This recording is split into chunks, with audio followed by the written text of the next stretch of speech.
ناظرین، آپ دیکھ رہے ہیں باغی کیوں اور میں ہوں آپ کا ہوسٹ زین العابدین۔ ناظرین، ملک کی سیاسی صورتحال جو ہے وہ گمبھیر ہوتی جا رہی ہے۔ مبصرین کا کہنا ہے کہ کچھ سمجھ نہیں آ رہی کہ ملک چل کہاں سے رہا ہے اور چلا کون رہا ہے، ملک کس سمت جا رہا ہے، یہ بھی ایک سوالیہ نشان ہے۔ اور اس کے ساتھ ساتھ اقتدار میں نہ ہونے کے باوجود عمران خان صاحب جو ہیں وہ اسٹرانگ نظر آ رہے ہیں اقتدار والوں سے۔ کیا معاملات چل رہے ہیں، کس طرف جا رہا ہے پاکستان کی اکنامک سچویشن اور سیاسی صورتحال، اس کے ساتھ ساتھ جمیل فاروقی صاحب کا کیس ہے، شہباز گل صاحب کا کیس ہے، اس پر بات کرنے کے لیے ہمارے ساتھ موجود ہیں سینئر تجزیہ کار اور کالم نگار جناب عبدالرؤف صاحب۔ سر، سب سے پہلے مجھے یہ بتائیے گا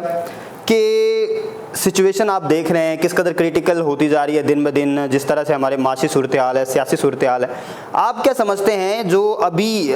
پرٹیکولرلی جو بات چل رہی ہے وہ چل رہی ہے تشدد کی؟ یعنی اگر آپ شہباز گل کا معاملہ دیکھیں، اگر آپ جمیل فاروقی صاحب کا معاملہ دیکھیں، تو جو بھی جاتا ہے وہ کہتا ہے کہ برہنہ کر کے تشدد ہو رہا ہے اور اس طرح کے معاملات چل رہے ہیں۔ نوم چومسکی صاحب نے بھی اس پہ جو ہے وہ تحفظات کا اظہار کیا ہے، بہت بڑے فلاسفر ہیں۔ تو آپ کیا سمجھتے ہیں کہ یہ ساری صورتحالی کس طرف لے کے جا رہی ہے پاکستان کو، اس کا حل کیا ہے؟ جہاں تک تشدد کا معاملہ ہے، ایک تو یہ بات یہ ہے کہ تشدد اگر ہوا ہے تو برا ہوا ہے،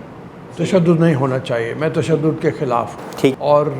اس بارے میں البتہ بہت سی رائے پائی جاتی ہیں اور بہت سی رائے جو ہے اپوزیشن کہہ رہی ہے کہ تشدد ہوا ہی نہیں،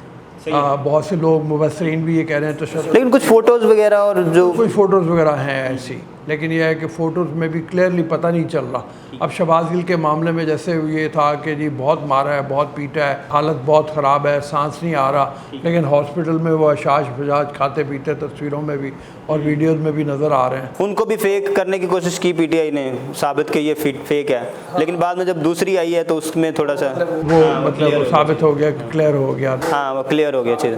اس کے بعد جیسے کل کا واقعہ ہوا ہے، عدالت میں شہباز گل کو پیش کیا گیا، وہ ایس پی کی گاڑی میں بیٹھ کے آئے اور وہ کہنے لگے کہ مجھے جھوٹ بول کے لایا گیا، وہ حشاش بجاج تھے بالکل، ان سے کہا گیا کہ بھئی تمہاری ضمانت ہو گئی ہے اور میری شیو آدھی کر دی آدھی چھوڑ دی ٹھیک ہے، زبردستی شیو، وہ مطلب اس معاملے میں آ گیا۔ لیکن صورتحال تھوڑی سی گمبھیر اس طرح سے ہے کہ اس وقت اگر میں اس کو دیکھوں کہ ایک طرف تو پولیٹیکل رائیولری جو ہے وہ چلی ہوئی ہے، ٹھیک ہے، اور وہ رائیولری اپنی انتہا کو پہنچی ہوئی ہے، اور وہ انتہا میں یہاں تک کہ کسی بھی چیز کا لحاظ نہیں رکھا جا رہا۔ صحیح۔ عمران خان کی جہاں تک بات ہے، ان کی پارٹی اور وہ اپنے آپ کو سمجھ رہے ہیں کہ ہم ہر چیز سے مبرہ ہیں، ہم چیز سے بیانڈ ہیں، ہم ہر چیز سے اوپر ہیں، اور ایسے میں الزام بازی بھی جو ان کی ہے، نہ وہ اداروں کو چھوڑ رہے ہیں، نہ وہ عدالتوں کو چھوڑ رہے ہیں، نہ وہ اسٹیبلشمنٹ کو چھوڑ رہے ہیں، ہر ایک کے اوپر وہ الزام بازی کر رہے ہیں۔ یہ ٹرینڈ بہت غلط۔ خان صاحب کی طرف آتے ہیں سر، شہباز گل کا پرٹیکولرلی معاملہ اور جمیل فاروقی صاحب، شہباز گل صاحب آپ کو کیا لگتا ہے اگر یہ جو ابھی بھی ریمانڈ پہ ہیں وہ، کیونکہ ابھی وہ ریمانڈ تو شروع نہیں ہوا باقاعدہ طور پہ، تو کچھ ایسے راز اگل سکتے ہیں؟ ابھی انہوں نے تلاشی لی ہے، ایک پسٹل بھی برآمد ہوا، ایک ان کی کوئی ریڈ ڈائری، پسٹل سے انہوں نے انکار کر دیا وہ میرا نہیں ہے، تو پھر اگر ان کا نہیں ہے تو ان کے گھر سے کیسے برآمد ہوا، ان کے روم سے، کمرے سے؟ اچھا، اب اس بارے میں بہت سی باتیں ہیں، مطلب وہ کرنے کو تو اگر پولیس برآمد کرانا چاہے تو کچھ بھی برآمد کرا سکتی ہے۔ اچھا، صحیح ہے۔ حبیب جالب صاحب پرانے زمانے میں پکڑے گئے تھے وہ بھینس چوری کے مقدمے میں، تو ایک شاعر کے گھر سے بھینس بھی مل گئی تھی۔ اچھا، مل گئی تھی، تو مطلب یہ ہے کہ چوری کی وہ ہو گئی تھی، ایک کچھ بھی ہو سکتا ہے، لیکن پتہ نہیں اس میں حقیقت ہے کہ نہیں۔ پسٹل جو ہے وہ امریکن ہے، یہ سازش ہے تو اس بارے میں بھی یہ ہے کہ وہ کہتا ہے، کبھی کہتے ہیں کہ وہ گارڈ کا تھا، ہو سکتا ہے رہ گیا ہو۔ اچھا سر، عدالتوں کو دھمکیاں دی جا رہی ہیں، اداروں کو دھمکیاں دی جا رہی ہیں، سر عام ہم نے دیکھا جو جلد سے جلوس کیے عمران خان صاحب نے، اس میں اس طرح سے ہوا، اور